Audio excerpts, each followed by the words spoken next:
அவ்வளோதான். ஏன் உண்மையிலுமே ஒரு வேளை ஞானம் அடைஞ்சிருந்தாருன்னா நம்ம காலை தொட்டு கும்பிடும் போது நமக்கு பெனிஃபிட் கிடைக்கும்ல, அந்த பெனிஃபிட்டை யோசித்து அவங்க போய் கும்பிடுவாங்க. அந்த மாதிரி ஒரு வாய்ப்பை யாரும் மிஸ் பண்ணக்கூடாதுன்னு நினைப்பாங்க.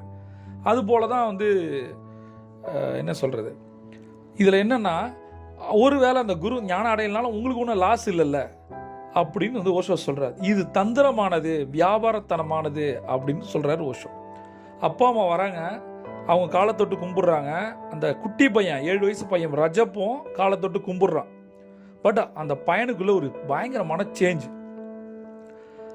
குரு டாட்டுவை பார்த்த உடனே அவரோட சொந்த பிறவியிலிருந்து ஏதோ ஒன்று அடையாளம் கண்டுட்ட மாதிரி அவன் ஃபீல் பண்ணுறான். இந்த மனுஷன் புதுசு இல்லை, இந்த குணங்கள் புதுசு இல்லை, இந்த மனுஷன் எனக்கு முன்னாடியே தெரியும் அப்படின்னு அவர் உணர ஆரம்பிக்கிறார்.